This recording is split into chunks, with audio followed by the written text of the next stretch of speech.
Welcome, dear viewers, to a subject that's more awkward than a turtle trying to mate on a slip and slide: presidential wealth. We're about to delve into the gilded lives of the founding fathers, who could afford more than just wooden teeth and a powdered wig budget. Yes, we're talking about the top 5 richest presidents in the history of the United States, the commanders-in-chief who also commanded vast personal fortunes.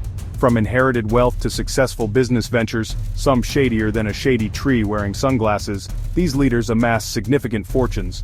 So buckle up as we unearth the fascinating and sometimes uncomfortable truth about money and power in America. It's going to be more scandalous than a founding father caught in a powdered wig shortage.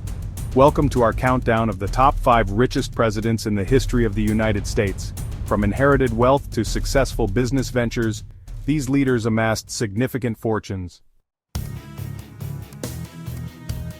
Kicking off our list at a respectable number 5 is none other than the father of our nation, General George Washington. Now, you might think of him as a humble leader chopping down cherry trees and refusing to tell a lie, and that image isn't entirely inaccurate, but let's just say he wasn't exactly hurting for cash. You see, Georgie boy inherited a pretty sweet chunk of land when he was just a young lad. We're talking thousands of acres, folks. And being the astute businessman that he was, he kept adding to his real estate portfolio like a kid in a candy store with an unlimited budget.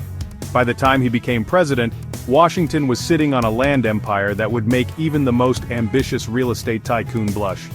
We're talking prime Virginia real estate, the kind that makes your average McMansion look like a garden shed.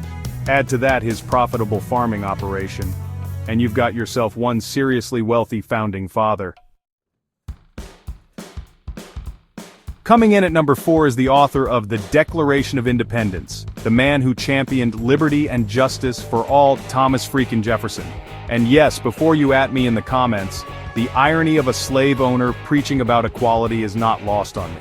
See, Jefferson inherited a sizable estate, Monticello, and along with it, hundreds of enslaved people. This brutal system, which he publicly criticized while privately profiting from, formed the bedrock of his wealth. It's a bit hypocritical, wouldn't you say, Tommy J? Now, Monticello itself was a marvel of architecture and a testament to Jefferson's lavish lifestyle. It was basically the 18th century version of a mega mansion, complete with fancy gadgets and enough wine to drown your sorrows in, after a long day of owning human beings. Chapter 3. At number 3 we have the Rough Rider himself, Teddy Roosevelt, a man who famously championed the little guy and took on big business. But before he was busting trusts, Teddy was, well, benefiting from them. That's right, our conservationist president was born into a wealthy New York family with money flowing from, you guessed it, trust funds. These weren't your average, I can buy a used car trust funds, mind you. We're talking I can buy a whole fleet of yachts and still have enough left over for a private island trust funds. But hey, let's give Teddy some credit. He didn't just sit on his inherited fortune like a gilded toad. He invested in various ventures and even wrote a few books on the side, because apparently, when you're a Roosevelt, even your hobbies have to be profitable. Chapter 4.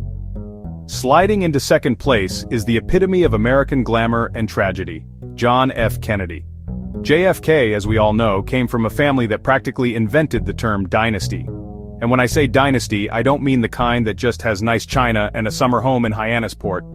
No, the Kennedys were rolling in a level of wealth that most of us can only dream of, or have nightmares about, depending on your political leanings.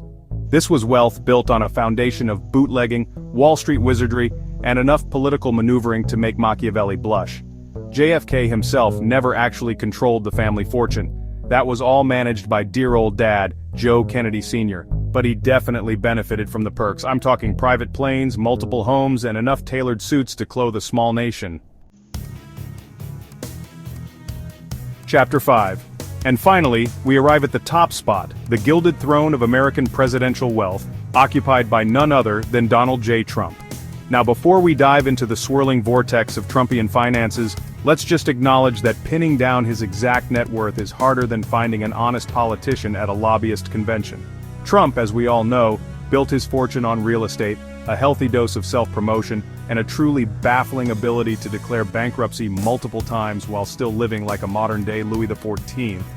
His assets include golf courses, hotels, and a brand name that seems to be permanently etched onto everything from steaks to bottled water. Now, whether his wealth is as massive as he claims is a topic for another video, one that would probably require a team of forensic accountants and a whole lot of therapy. But one thing's for sure, when it comes to playing the role of a billionaire, Donald Trump wrote the playbook. Or at least, he claims he did. Who knows, with him, the truth is often stranger and more lucrative than fiction. Well, there you have it, folks, our whirlwind tour of the most extravagant bank accounts to ever grace the Oval Office.